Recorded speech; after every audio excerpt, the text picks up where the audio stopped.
It was the first time that Chris Sando had confronted his future mates at Parramatta since he signed on to don the blue and gold in 2012.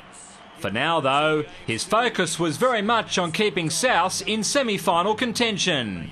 And he had a not-so-little helper in Dave Taylor, who was back from his controversial 5-match suspension.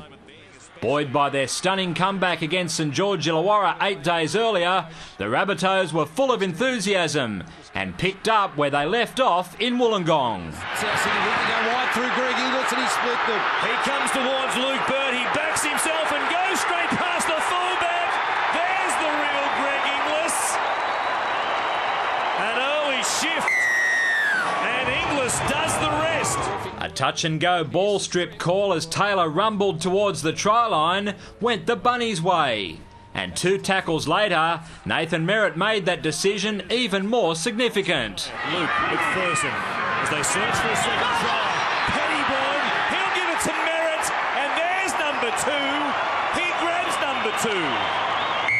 Great pass by Eddie Pettybourne. The prolific try scorer added to his career tally just minutes later, thanks to the generosity of Isaac Luke. Merritt coming with him, he gets across the line again. And the Rabbitohs doing it very, very easily at the moment. Merritt had his double, and then the unstoppable Inglis followed suit. He'll chip it. Garcia is out there, isolated, and Inglis flies above the pack. A familiar face ensured that there'd be no let-up in this bunny blitz. Here they come again. Sutton has choices. Merritt! Merritt will get his 3rd. A first-half hat-trick. Merritt had taken little more than 12 minutes to grab a treble. And the script also included his nomadic number 7 making a major contribution. He goes towards Luke Bird, goes in and away, Chrissy Sando.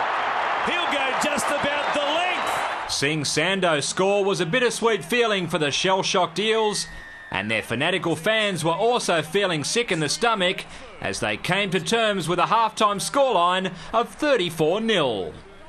Fittingly, in the NRL's Close the Gap round, all 6 of South's tries had been registered by Indigenous stars, and that trend continued in the second stanza. Dylan Farrell scores the first of the 4-pointers in the second half. On a humiliating evening for the Eels, they at least managed to avoid being kept to 0. Back to Hayne on the last. Luke Bird off the crossbar and he scores. Step onside.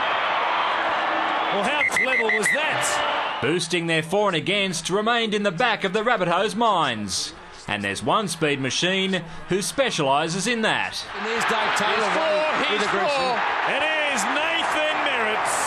Becomes the first man this season to grab 4 tries in a game. He is always a good thing to get one.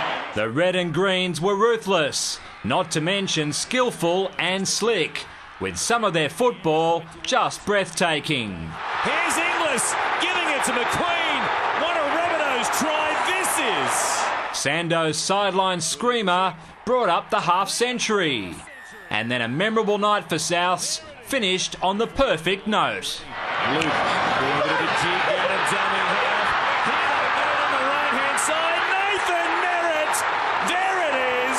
Try number 5. With his stunning haul, the mercurial Merritt had rocketed to the top of the NRL's try-scoring list for 2011 and also became the 8th man in South's long history to snare 5 in one game. It's a great achievement for me personally, something I'll probably look back on when I'm retired, and probably soak it in then, but, I'm just soaking in the win tonight. And a record-breaking win it was. The Rabbitohs' biggest ever defeat of Parramatta and also the club's largest victory since 1980. It's fair to say that their finals dream is well and truly alive. David Rowlands, Big Pond Sport.